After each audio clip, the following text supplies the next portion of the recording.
discussioner gave a weird, crazy hybrid of a utilitarian system of ethics, which is at the same time a non-cognitivist system of ethics, where morality does not really exist. It's just what we say is best for society, or what is best for society. He may be talking about it as if it's a cognitivist theory of morality. However, as we saw in our crossfire session, I asked how could an ought follow from an is, or as more specifically, how could a prescriptive fact like one ought not kill people at random follows from the descriptive fact that killing people at random causes lots of suffering. And this is very important because given that morality is normative, and our moral sense, our moral experience very strongly tells us that moral facts are normative, then we have to believe that we ought not kill people. But it does not follow that we ought not kill people from killing causes suffering. And it seems that the only way that we can get a genuine, necessary normative fact is from a necessarily existent entity, like God. The second point that I want to make is that he really did not respond to my arguments for God as the explanation for why there is something rather than nothing, other than saying there could be a scenario in which our universe was created by something else, or was created by a creator that does not exist necessarily. However, the ultimate question from Leibniz is why there is something rather than nothing, and so we have to posit a necessary explanation, because if we posited a contingent explanation like a computer for the existence of why there's something rather than nothing, this itself would be in need of an explanation because it does not exist necessarily. So that's my defense of the Leibnizian argument. Finally, he sort of evaded my points against Jews believing in a resurrection. My point was that eschatological expectations of Jesus' day did not involve any sort of pre-eschatological resurrection.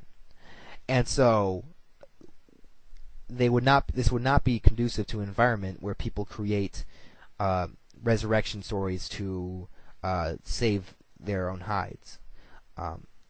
When messianic movements in this day died with the death of their leader, they just ended.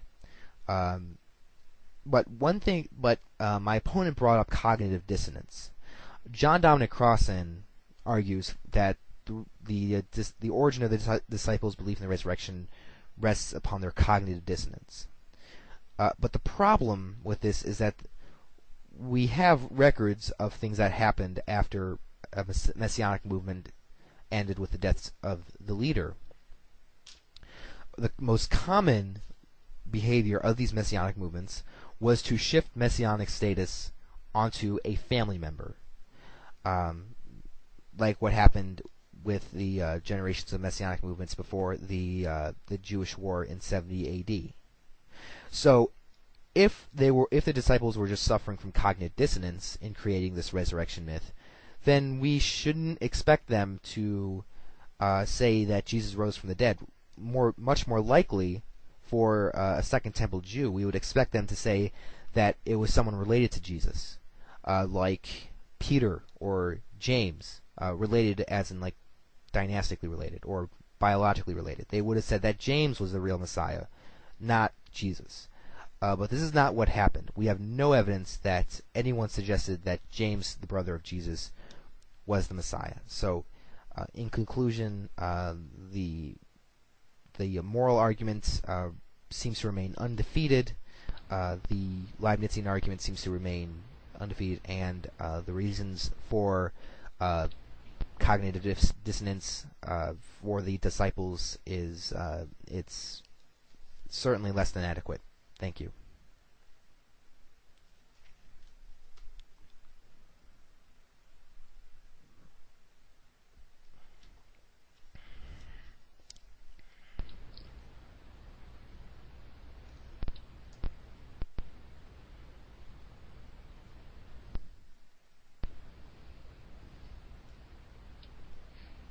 Okay, MigKillertwo, you still have the floor for another 3 or 4 minutes. If there's anything else you'd like to say, otherwise I'll just pass it on to honest discussion. I yielded my time. Wildcard.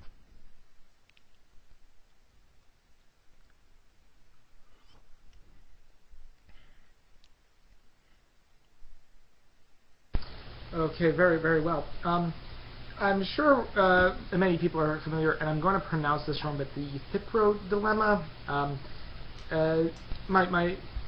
Basically, All right, honest discussion. It'll take a few minutes to formulate your argument. Whenever you're ready to go. I'm ready to go. I'm going to pronounce this wrong. The Thipro dilemma is basically is morality what morality is because might makes right, and whatever God says is moral because of the fact that he deemed it so, or she deemed it so, or is it because he has our best interests at heart? He understands he is omniscient. He knows what is best for us, and that is why he understands morality, and that's why he dictates it to us. I would argue, and this is in response to his moral argument, not the dilemma that I mentioned itself, but that there's two possibilities here with where the morality comes from, why God says something, or why there even is an ought. If you're going to say it's God, I would say it's because of one of these two things, unless there's a third one that I haven't considered. If you're going to state that it's the might makes right, I would argue that's not morality in how we would normally define it as human beings. If God were to suddenly declare that it is moral to stab everyone in the stomach, and shoot them and be mean to them, I would argue that if he just suddenly declared that, unless he changed our very essence, that we'd still feel it was wrong. That we would see that that's not good for the species. So I don't even think that's necessarily what Mig contends. I could be wrong. It doesn't matter. The other part is that God's omniscience allows him to understand what is necessarily best for his people, what's best for getting them saved, and what's best for their experience on Earth. Both of those, in general. If you're going to say that, then there is an actual thing out there. There actually is a reason why this set of morality exists. It isn't arbitrary. There is a actual thing that we could study to determine why these set of rules are there, why something is necessarily beneficial. And that's the one that's important, because I don't really follow by the might versus right, and I don't think many do. Even if it does, I think that's virtually self-refuting as for the moral argument, because that's not morality, that's arbitration, which Mig said that I don't think he really contends. If indeed it's the latter, that God is omniscient and he has a plan for us, then that plan would involve a reason for things being the way they are. And given that they are the way they are, how the universe interacts with us, that is something that we can study and look at. That's why we can look at the world and understand morality. Maybe it is not an actual entity, but the way we define it, it is something that we can search for and discover and get right most of the time if we are objective and have a decent definition enough.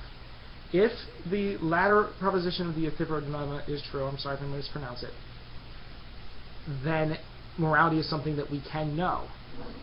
Maybe we don't know it yet, but it's something that we can perfectly nail down at some point in the future. Now, I believe that handles the moral dilemma. Let's see what was next. Now, I wasn't saying that I was not saying the computer analogy was the explanation for the universe. Only that if we were in that universe, we would be behaving the same exact way we were now, even though our situation is not what you posit it must be. You posit that there must be some sort of necessary creation. Now, I think what you're saying is that it draws out further from that, and it's all of existence in general. Let's